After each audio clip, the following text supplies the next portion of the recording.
ministre. La parole est à Monsieur Patrick Hetzel. Merci beaucoup, Monsieur le Président. Ma question s'adresse à Madame la ministre de l'Enseignement supérieur et de la Recherche. Si nous devions en douter, la pandémie a mis en évidence que la recherche jouait un rôle stratégique dans nos sociétés occidentales pour répondre aux enjeux immédiats et futurs.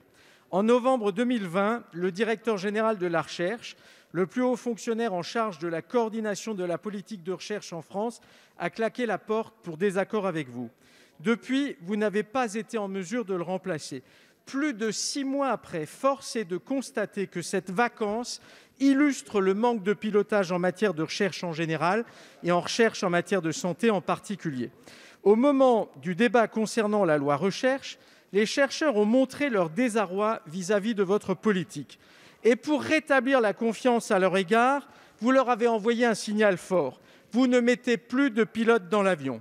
Tout ceci est très grave, Madame la ministre, car un directeur général de la recherche a pour rôle d'impulser une stratégie nationale de recherche, de coordonner les acteurs publics et privés en la matière. Bref, de faire en sorte que la France puisse rester une grande nation de recherche. Ma question est donc très simple, Madame la ministre. Quand allez-vous nommer à vos côtés un directeur général de la recherche et ainsi enfin remédier à cette situation devenue fortement dommageable pour notre pays et sa recherche? Très bonne question. Merci, monsieur le député. La parole est à Madame Frédérique Vidal, ministre de l'Enseignement supérieur, de la Recherche et de l'Innovation. Merci, Monsieur le Président, Mesdames et Messieurs les députés. Monsieur le député Hetzel, d'abord, je voudrais saluer le travail du directeur de la Recherche et de l'Innovation par intérim, Nicolas Chaillet, qui assure effectivement toutes les missions très importantes que vous venez de rappeler. Et vous dire que oui, effectivement, la loi pour la recherche était une loi voulue par le gouvernement, soutenue par cette majorité, soutenue aussi par d'autres majorités, notamment au Sénat, et qui a justement vocation à remédier à cette absence massive d'investissement dans la recherche que nous avons pu constater malheureusement durant ces dernières années. Et oui, c'est très important qu'un directeur de la recherche et de l'innovation partage les objectifs de cette loi. Et la recherche, monsieur le député, vous le savez très bien, se fait dans les organismes de recherche, mais aussi dans les universités. C'est pourquoi il était très important que cette loi permette d'irriguer l'ensemble de la recherche dans notre pays. En ce qui concerne la définition des stratégies politiques de recherche, ne vous inquiétez pas. Évidemment, il y a des réunions permanentes qui nous permettent de définir cette stratégie. J'ai envie de dire que, vous savez, l'innovation dans un pays, c'est le résultat de la recherche qui s'y faisait il y a 10 ou 15 ans. Alors cherchons les responsabilités ensemble, si vous le voulez. Merci, Madame la Ministre. Monsieur le député.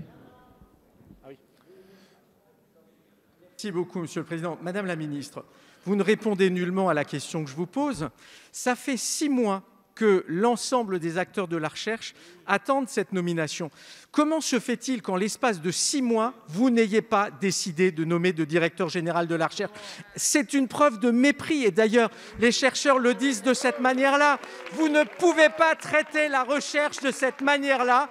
Au moment où nous en sommes en France, c'est encore une fois une très mauvaise manière que vous faites à la recherche et tout cela n'est pas de très bonne augure. Merci, monsieur le député. Madame la ministre. Monsieur le député Hetzel, malheureusement, les candidatures sont closes, mais je vous rassure, d'ici quelques jours, nous nommerons un directeur général de la recherche et de l'innovation. Je sais que vous auriez aimé probablement faire beaucoup pour notre recherche et notre enseignement supérieur. Je sais que vous auriez probablement adoré faire Parcoursup, vous avez fait APB et le tirage au sort. Je sais que vous auriez probablement adoré faire une loi de programmation pour la recherche qui permet d'investir 25 milliards d'euros. Ça n'a jamais été fait par aucun des gouvernements précédents, mais je sais que vous auriez aimé faire ça. Malheureusement, monsieur le député, je vous le confirme, le poste est pris et nous allons nommer très prochainement quelqu'un. Merci, Madame la ministre.